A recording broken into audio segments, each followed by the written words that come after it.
একজন কৃষক একটা মুরগি বিক্রি করতে আসলেও তাকে চাঁদা দিতে হয়, একটা গরু বিক্রি করতে আসলে চাঁদা দিতে হয়, একটু মাছ শিকার করার জন্য যদি তারা নামে তাদেরকে চাঁদা দিতে হয়, এক আড়ি ধান বিক্রি করতে গেলে তাদেরকে চাঁদা দিতে হয়। তাহলে পার্বত্য চট্টগ্রামে আমাদের যে ঘেনা ক্যাম্পগুলো আছে, যে মানে আছে, তারা তাদের সাথে আপোষ করে চাঁদার ভাগ নেয়।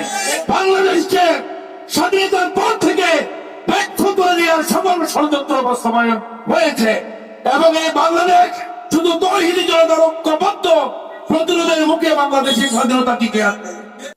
এটা বাংলাদেশ, পাহাড়ে যারা বসবাস করে সেখানে বাঙালি অবাঙালি মিলে আছে। আমরা এখানে বাঙালি বিষয় না, সবাই দেশের নাগরিক কিনা, এই সন্ত্রাসীরা বাংলাদেশের নাগরিক কিনা। যদি এই সন্ত্রাসীরা বাংলাদেশের নাগরিক হয়, আমাদের সমতলে যদি কোনো ধর্ষণের ঘটনা ঘটে, এটার জন্য কি মাত্রার প্রতিবাদ বিক্ষোভ হওয়া দরকার, কতটুকু সময় দেওয়া দরকার প্রশাসনকে, এই কাণ্ড জ্ঞান এই বাঙালিদের মধ্যে কি নাই? অবশ্যই আছে। এই বাঙালিদের যে অংশকে আমাদের মেইন স্ট্রিমের বামপন্থী রাজনৈতিক নেতারা আস্কারা দিচ্ছে, উস্কানি দিচ্ছে, অর্থায়ন করছে, এই বদমাইশ রাজনৈতিক দলগুলোকে সহ একাত্রে তদন্তের আওতায় আনা দরকার। এরপর আসেন আমাদের বাঙালি যে পলাতক বাঙালি পার্টি, যে পলাতক বাঙালি পার্টির সদস্যরা এই বাঙালি সন্ত্রাসীদের সাথে ঐক্যবদ্ধ হয়ে এই ষড়যন্ত্র বাস্তবায়ন করছে। সেই হাসিনার বাঙালি পার্টি, জয় বাংলার পার্টি আজকে একটা বিবৃতি, একটা তাদের বুদ্ধিজীবীরা একটা বিবৃতি, এবং পাহাড়ে তাদের যে নেতৃত্ব আছে তাদের কাউকে গ্রেপ্তার এবং গণহত্যার জন্য বিচারের মুখোমুখি করা হয় না। দেখেন পাহাড়ের সন্ত্রাসী আওয়ামী নেতৃবৃন্দ সবাই আরামে আছে, পাহাড়ে আছে। তারা প্রতিনিয়ত শান্তি বাহিনী, জেএসএস এবং আরো কয়েকটি সন্ত্রাসী বাহিনী মিলে তারা পাহাড়ে হত্যা, গুম, ধর্ষণ, চাঁদাবাজি।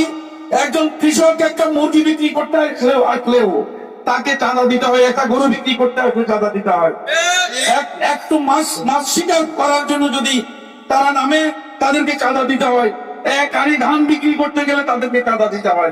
তাহলে পার্বত্য চট্টগ্রামে আমাদের যে ঘেনা ক্যাম্পগুলো আছে, যে মানে আছে, তারা তাদের সাথে আপোষ করে চাঁদার ভাগ নেয়। চাঁদার ভাগ নেয়।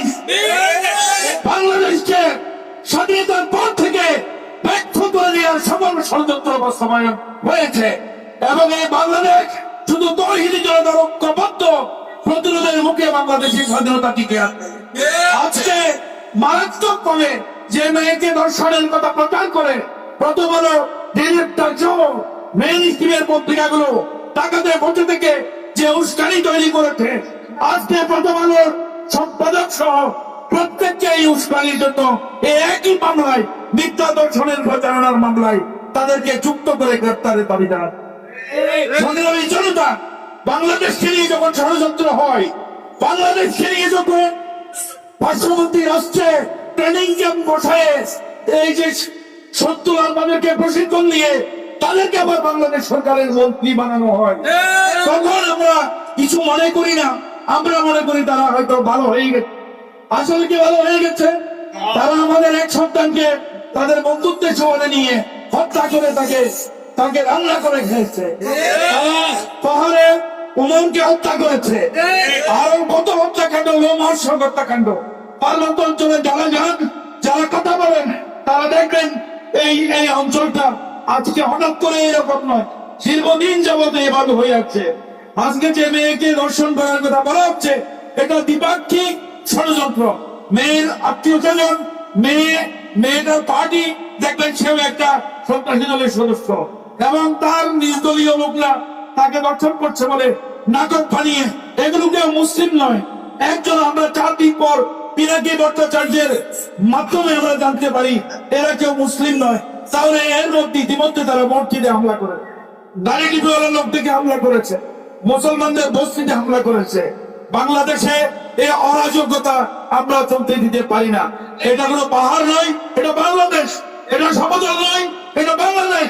পাহাড়, সমতল, উঁচু নিচু এইরকম দেশ নাই পৃথিবীতে আরেকটা আছে। যেই দেশে পাহাড় নাই, সমুদ্র নাই, এইরকম থাকবে একটা ভূ রাজনৈতিক প্রেক্ষাপটে প্রত্যেকটি দেশে পাহাড় সমতল থাকে। আমি কিছুদিন আগে দেখি আমাদের চালাকি পাহাড়ের মোড়ে চিহ্নিত বাংলাদেশ কমিউনিস্ট পার্টি জেলা মহানগর নেতারা দাঁড়িয়ে শান্তি চুক্তি বাস্তবায়ন পরিষদ নাম দিয়ে প্রোগ্রাম চলেছে এখানে। সাংবাদিক ভাইরা জানেন, আমি একে একে 10-15 জনের নাম বলতে পারবো। ওই অশোক শাহর নেতৃত্বে জেলা কমিউনিস্ট পার্টির সভাপতি অশোক শাহর নেতৃত্বে তারা এখানে দাঁড়িয়ে পার্বত্য শান্তি চুক্তি বাস্তবায়ন পরিষদ নাম দিয়ে করেছে। আরো দুঃখজনক, সম্প্রতি সুজনের বদিউল আলম পরিচালিত একটা প্রোগ্রাম এখানে জেলা পরিষদে হয়েছে। জেলা পরিষদের আমি আমন্ত্রিত হয়ে গিয়ে থাকি, তারা শান্তি চুক্তি বাস্তবায়নের জন্য কাজ করছে বলে লিখিত আকারে ঘোষণা করেছে। আমি সেখানে তাদের প্রধান মডারেটরকে প্রতিবাদ করেছি যে আপনারা 24-এর বিপ্লবের পর ঘুম থেকে উঠে এসে পাহাড়ে শান্তি চুক্তি বাস্তবায়ন করবে, এগুলো সব দালাল। তাকে সরকারের একটা গুরুত্বপূর্ণ সংস্কার কমিটিতে রাখা হয়। এইভাবে একে একে খবর নিয়ে জানলেন আমাদের এই সরকারেরও 80% দখল করে আছে এই দেশের স্বাধীনতা বিরোধী, সার্বভৌমত্ব বিরোধী, মানুষের তাহাজিক তামত্রিকতার বিরোধী, আমাদের সংস্কৃতি বিরোধী, আমাদের ঐতিহ্য বিরোধী এই অপশক্তিগুলো বসে আছে। এই অপশক্তিগুলো নিজেদেরকে সুশীল পরিচয় দেয়। আমরা জানি এরা কি পরিমাণ দায়িত্ববাহী দেশ বিক্রেতা। আমরা তাদেরকে আমাদের চারপাশ থেকে, বাংলাদেশ থেকে এদেরকে পরিষ্কার করতে চাই। আমরা এই যে পাহাড়ের ঘটনায় তীব্র গণ আন্দোলনের আগে, তীব্র গণবিক্ষোভের আগে সরকারকে অবশ্যই কঠোর ব্যবস্থা নিতে হবে। পাহাড়ে যারা সরকারি ড্রেস করে উঠি পরে এই সন্ত্রাসীদের সাথে আপোষে চাঁদাবাজি করে তাদেরকে প্রত্যাহার করে দেশপ্রেমিক সেনাবাহিনীকে সেখানে ডিপ্লয় করা হোক। এই আহ্বান জানিয়ে আমার বক্তব্য শেষ করছি। আসসালামু আলাইকুম ওয়া রাহমাতুল্লাহ।